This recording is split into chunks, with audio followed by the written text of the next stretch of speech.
శ్రీగురుభ్యో నమ. గురోర్బ్రహ్మ గురోర్విష్ణు గురోర్దేవో మహేశ్వర గురోర్ సాక్షాత్ పరబ్రహ్మ తస్మై శ్రీ గురవే నమ.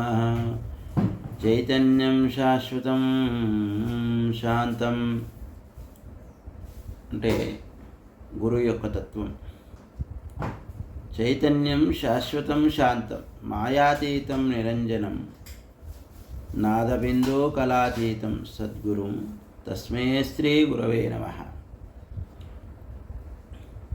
గు అనే అక్షరము అంధకారం. గురువు అనేటువంటి రెండు అక్షరాలకు గు అనే అక్షరము అంధకారము, అజ్ఞానము, అహంకారము, చీకటి అనేటువంటిది తెలుపుతూ ఉంటుంది. రో అనే అక్షరము చైతన్యము, శాంతము, పుణ్యము, జ్ఞానము, వెలుతురు అనేటువంటి భావనని నేర్పుతూ ఉంటుంది. అందుకే మానవ జన్మకు ఒక గురువు అతి అవసరమైనటువంటి ప్రధానం. ఎందుకయ్యా మానవ జన్మలో గురువు అంటే ఎన్ని తెలుసుకున్నా ఎన్ని తెలిసినా ఒక గురువు మీద నీవు చూసే దృష్టితోని గురువుని జ్ఞాన దృష్టితో చూడు, చైతన్య దృష్టితో చూడు, శాంతముతో చూడు, సత్వగుణముతో చూడు, జ్ఞానముతో ఆయనని కేంద్రీకరించినట్టుగా జ్ఞాన మార్గములో ఆయనని ఆచరిస్తూ ఉన్నట్టయితే ఆ జ్ఞానము నీకు గురువు మోక్షప్రదాయకం. అందుకే చైతన్యం శాశ్వతం. అందుకే శరీరము అశాశ్వతం. శరీరములో ఉన్న చైతన్యము శాశ్వతం, శరీరము దేహము అశాశ్వతం, ఆత్మ శాశ్వతం. శాంతం ప్రతి వస్తువు, ప్రతి ఒక్క విషయములో, ప్రతి ఒక్కరిని, ప్రతి జీవిని, ప్రతి ప్రాణిని శాంతిగా చూడు, శాంతి స్వభావంతో చూడు. నీకు గురువు తెలుస్తాడు.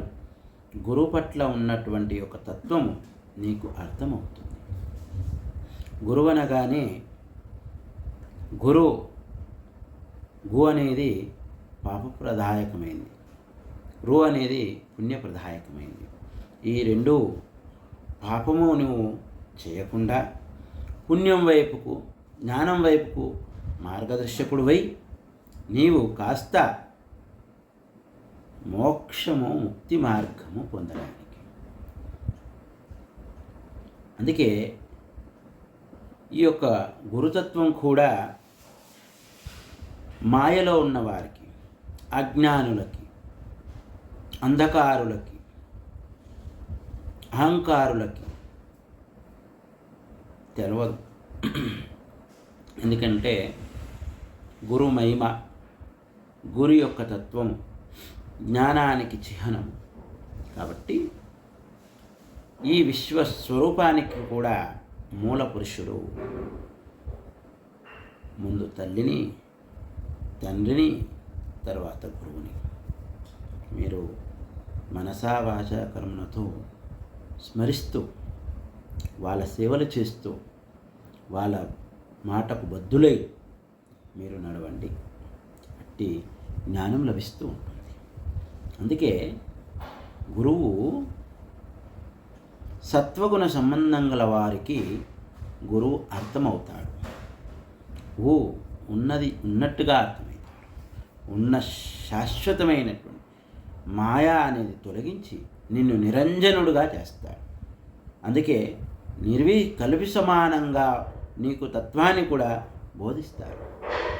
నాదబిందు కళాతీతుడై ఉంటాడు. అట్టి గురువునకు నమస్కారము.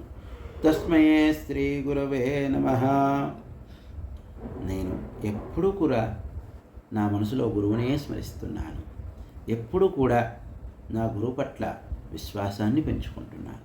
నా గురువు పట్ల నాకు జ్ఞానం, నాకు ఆస్తులన్నీ ఒక విధంగా, నాకు ఒక గురువు ఒక విధంగా.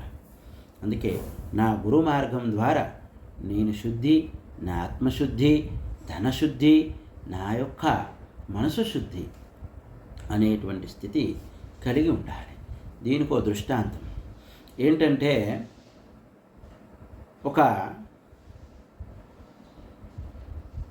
ఈగ, తనలో ఉన్న ఈగో ఎట్లా అంటే కారణములో ఈగ ఏం చేస్తుంది, పుండు మీద ఆగుతుంది. ఆ పుండు ఏంటి, మాంసముతో కూడిన పుండు. చీము రక్తము కారుతున్న దగ్గర, చీము రక్తం వెళ్తున్న దగ్గర మాంసం మీద ఆలుతుంది. కారణం ఏంటి, దాని ఒక్క వాసన ఉంది కాబట్టి. అట్లాగే సాధకులు సాధన చేసిన వాడు మాయకు లోనే, ఆ పుండు మాయగా ఉంది. నేను గురుభక్తి చేస్తా అంటుంది, కానీ అది తీపి కంటే ఎక్కువ మాంసం మీద ఉంటుంది. మాంసము కంటే దాన్ని తినడానికి ప్రయత్నం చేస్తుంది. నేను గురువు ఉంది కబన్ చేస్తున్నా అంటుంది, కానీ మనసు మళ్ళీ పరిగెత్తుతుంది, మళ్ళీ మాంసం మీదకి పరిగెత్తుంది. అంటే నిజమైన సాధకులు, గురువుని నమ్మినవారు దాని మీద ఆసక్తి చూపియ్యారు, తీపి పైపు పోతారు. తీపి ఎటువంటిదంటే ఒక 100 కిలోల తీపి ఉన్నదండి, దాంట్లో చెటాకు తీస్తే తీపి తగ్గుతుందా? తగ్గదు. దాంట్లో కిలో తీస్తే తగ్గుతుందా? తగ్గదు. 100 కిలోలో ఉన్న తీపి అంతే, చెటాకులో ఉన్న తీపి అంతే, కిలోలో ఉన్న తీపి అంతే. అట్లాగే నీ గురువు కూడా మధురాతి మధురమైన వాడు, జ్ఞానం కలిగిన వాడు, జ్ఞానముతో కూడినవాడు. అట్టి గురువుని విశ్వాసముతో గురు పట్ల భావన కలిగి ఉండాలి. ఆ యొక్క మధురాతి మధురమైన వాడు, జ్ఞానం కలిగిన వాడు, జ్ఞానముతో కూడినవాడు. అట్టి గురువుని విశ్వాసముతో గురు పట్ల భావన కలిగి ఉండాలి. ఆ యొక్క తత్వాన్ని ఎప్పటికీ కూడా నీవు మర్చిపోకూడదు.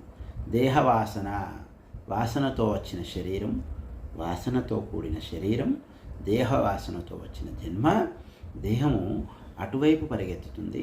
దేహములో దేవుడు తెలుసుకునేటట్టు, జీవుణ్ణి ముక్తి పొందేటట్టు గురు మార్గం నీకు ఇస్తాడు. నీ దేహములో దేవుడే తెలిస్తే నీకు మోహము లేదు, నీకు కామము లేదు. అట్టి గురువుని తెలుసుకో. అందుకే నాదబిందు కళాతీతం, నాదములో, బిందువులో, కళలో చైతన్య ప్రకాశించేవాడు అట్టే గురువునకు నమస్కారం. నా గురోరధికం. గురువు పట్ల చాలా భక్తి విశ్వాసాలతో ఉండండి. గురువు చెప్పిన మంత్రాన్ని అనునిత్యము, అనుక్షణము, అన్ని సమయములో, ప్రతి క్షణములో మీరు నేను గురువుని ఇంతే ఇచ్చాడు మంత్రము, నేను ఇన్నే చేస్తున్నాను, ఒక 2 ఎక్కువ చేయి. డబ్బులు ఎట్లయితే ఇవాళ 1000 రూపాయలు వస్తే 2000 ఎట్లయితే సంపాదిస్తున్నావు, ఈ సంవత్సరంలో 2 లక్షలు చేసినాను డబ్బులు, వచ్చే సంవత్సరం 4 లక్షలు ఎట్లయితే చేసుకుంటున్నావు, అలాగా నువ్వు జపాన్ని కూడా గురువుని గుండెలో పెట్టుకొని, గురువుని మనసుతో పెట్టుకొని, గురువు మనోవైద్యుడు. అందుకే నీకు మనసులో ఉన్న రోగాన్ని పోగొట్టే వ్యక్తి, దానికి తగ్గ వైద్యాన్ని ఇచ్చే వ్యక్తి. కాబట్టి అట్టి గురువుకు నమస్కారము. అందుకే గురువు పాదుకం, గురువు తీర్థం, గురువు పాదుకాలని నుంచి ముఖం శిరస్సు వరకు చూడాలి, శిరస్సు నుంచి పాదుకల వైపు చూడాలి. గురువుని ఎప్పుడు నీ ఇంటి నుంచి ఎక్కడ నీకు కనిపిస్తే అక్కడ గురువుకు నమస్కారం చేయి. ఏ భాగం తూర్పు దిశలో ఉన్నాడు నా గురువు, నమస్కారం. నా గురువు పశ్చిమ దిశలో ఉన్నాడు, నమస్కారం.